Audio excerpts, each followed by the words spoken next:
Hello friends, আমার আজকের recipe খুবই চটপট এবং চটজলদি টেস্টি ডিম ভুজিয়ার রেসিপি। হাতের কাছে থাকা সামান্য উপকরণ, সামান্য মশলা দিয়ে আজকে ডিম ভুজিয়াটা দেখাবো। কারণ এই রেসিপিটা যারা নতুন রান্না শিখছো বা যারা কাজের সূত্রে বাইরে আছো তাদের জন্য ডিম ভুজিয়া রেসিপিটা আমি আজকে নিয়ে এসেছি। দেখে নাও কীভাবে ডিম ভুজিয়াটা বানাবে। এখানে নিয়েছি পরিমাণ মতো লঙ্কা কুচি, রসুন কুচি, পরিমাণ মতো টমেটো কুচি এবং পেঁয়াজ কুচি। 4টে ডিমের ভুজিয়া আজকে আমি বানিয়ে দেখাবো। কড়াইয়ের মধ্যে পরিমাণ মতো সরষের তেল দিয়ে নিচ্ছি।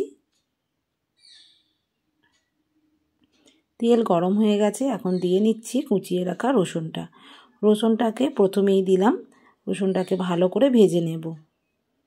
এখানে রসুন যদি কাঁচা কাঁচা থাকে, রসুনের স্মেলটা কাঁচা থাকলে ভালো লাগে না। ভালো করে ভেজে নেবার পর আমি দিয়ে দিচ্ছি অল্প পরিমাণ প্লেন জিরা। জিরাটাও ভালো করে ভেজে নিলাম।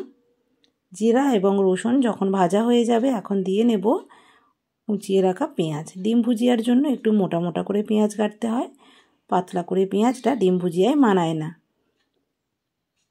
4টে ডিম আমি ভেঙে নিয়েছি। এখন এখানে অল্প করে একটু নুন দিয়ে ডিমটা ফেটিয়ে রেখে দেব। পেঁয়াজটা ঠিক 1 মিনিটের মতো নাড়াচাড়া করার পর আমি দিয়ে নিলাম কুচিয়ে রাখা লঙ্কা এবং টমেটো কুচি। নাড়াচাড়া করছি। এখানে মশলার ব্যবহার খুবই কম পরিমাণ হবে, যেহেতু ব্যাচেলার ছেলে মেয়েদের জন্য।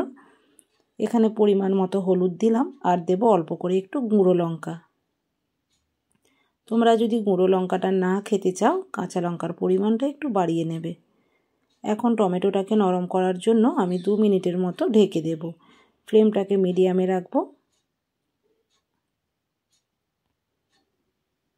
2 মিনিট পর দেখো টমেটোটা বেশ নরম হয়ে গেছে। কড়াটার মধ্যিখানটা একটু জায়গা করে নিলাম, নিয়ে ফেটিয়ে রাখা ডিম আমি দিয়ে দিচ্ছি। তবে ডিম ফেটানোর সময় বন্ধুরা একটু মনে করে নুন দেবে, এতে করে ডিমের মধ্যে নুনটা চলে যায়, ডিম ভুজিয়াটা ভালো লাগবে খেতে। ডিমটা দেবার পর একটু সময় দেবে, 20-25 সেকেন্ড। এরপর 20-25 সেকেন্ড হয়ে যাবার পর ডিমটাকে নাড়াচাড়া করবে। তার আগে নাড়াচাড়া করলে ডিমটা খুবই গুঁড়ো গুঁড়ো হবে, ভালো লাগবে না। তবে এই কাজটা একদম ফ্লেমটাকে হাইতে রেখে তোমরা করবে, তাহলে ডিমটা কিন্তু ফ্লাফি হবে, ডিমের ভুজিয়াটা খেতে ভালো লাগবে। আবারও আমি নুন দিলাম। গ্যাসের ফ্লেমটাকে হাইতে রাখবে। আবারও বলছি, গ্যাসের ফ্লেম লো করলে ডিম ভুজিয়া খেতে ভালো লাগবে না। এই স্টেপটা একটু ফলো করবে, দেখবে ডিম ভুজিয়া পারফেক্ট হবে। আর খুন্তির সাহায্যে ডিম ভুজিয়াটা একটু কেটে কেটে দেবে, তাহলে তৈরি হয়ে যাবে খুবই চটপট আমাদের ডিম ভুজিয়া রেসিপি। রুটির সঙ্গে তো খুবই ভালো লাগে, ভাতের সঙ্গেও মন্দ লাগে না। শেষের দিকে আমি দিয়ে দিলাম কুচিয়ে রাখা ধনেপাতা। ধনেপাতাটা দিয়ে 10 সেকেন্ডের মতো আমি ভালো করে সব কিছু একসঙ্গে মিক্সড করে দিচ্ছি।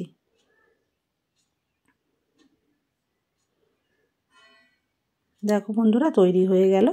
একদম হাতের কাছে থাকা অল্প কয়েকটা জিনিস এবং অল্প কিছু মশলা থাকলেই এই ডিম ভুজিয়া আমরা তৈরি করে নিতে পারবো। কেমন লাগলো আজকের এই রেসিপি তোমরা কমেন্টের মাধ্যমে জানিও। আজ আসি বন্ধুরা, টাটা।